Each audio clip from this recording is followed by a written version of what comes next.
Okay, so have you ever like totally caught yourself in that mirror stare? Oh, yeah. You know, the one where you're prodding at a new line, maybe frowning at it? And then you're just like, filter, filter, filter. Yes. It's like we're almost programmed to cover up the signs of aging, Yeah. right? Instead of like actually understanding what's going on. Totally. And then we wonder why nothing really changes. Yeah. Exactly. But that's why I'm so psyched about this deep dive. You sent over these incredible notes on self-assessing facial aging.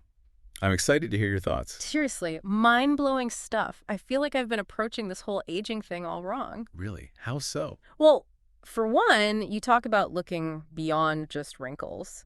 Like, you even had this whole bit about comparing your face to Your bum. Yes. Okay, at first I was like, what is happening? But it's actually brilliant when you think about it. It is. It's all about perspective. Yeah. Because your bum, it sees way less sun than your face. Right. So it's like this little time capsule of your skin's natural aging process. Oh, that's a good way to put it. So then the differences you see on your face, that's often years of sun damage, adding up. Okay, that makes a lot of sense. And the good news is that so many of those early signs of aging pigmentation, uneven tone, even those tiny little broken capillaries, Oh, tell me more about that because we can treat those. really, without going like full surgery mode. Often, yes. Yeah. We can really get ahead of the game with the right treatments.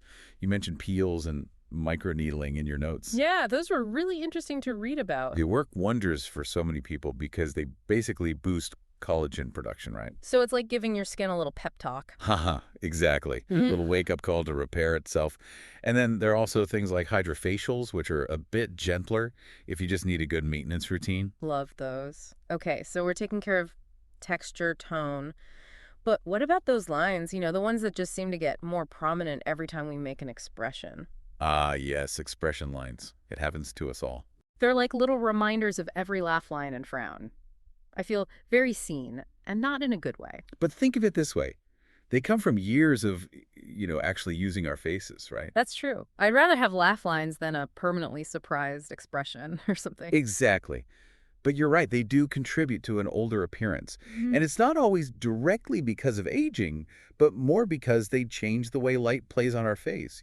How so? Well, think of a baby's face, right? It's so smooth, and that allows the light to just bounce right off. Yeah, that's true. They have that gorgeous, like, bouncy skin. Exactly. But as we get older and those little lines settle in, it kind of interrupts that smooth surface. Mhm. And that's a big part of why those lines can make us look older, even if they're not strictly from aging. And people who live in sunny climates often notice this even more. That makes so much sense. It's like those lines create tiny little shadows. Okay, that's fascinating. Speaking of fascinating, let's talk about volume loss. Oh, yes. It's one of my favorite things to talk about. It kind of freaked me out a little, honestly. I know, right? It's one of those things you don't really think about until someone points it out. Exactly. I mean, 1 milliliter of volume lost every year after we turn 20. Like, where does it even go? I know.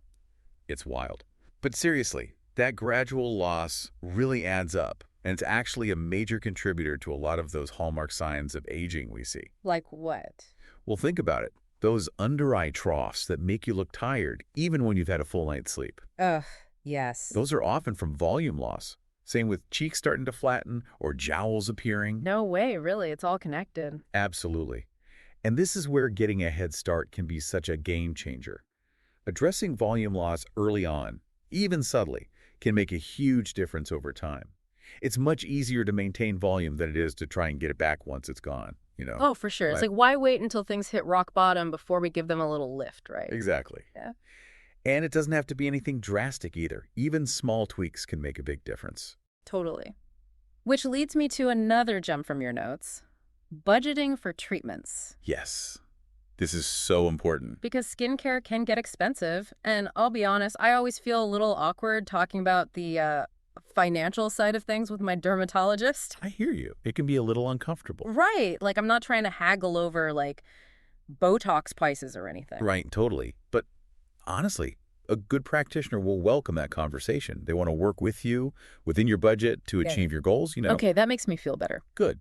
Because it's really about being able to say, okay, this is what I'm comfortable spending. What can we do with this? And then you can prioritize together. So it's about being realistic, but also not being afraid to advocate for yourself and what you need. Exactly. It's about making your skincare dollars work smarter, not harder, right? I love that. Yeah.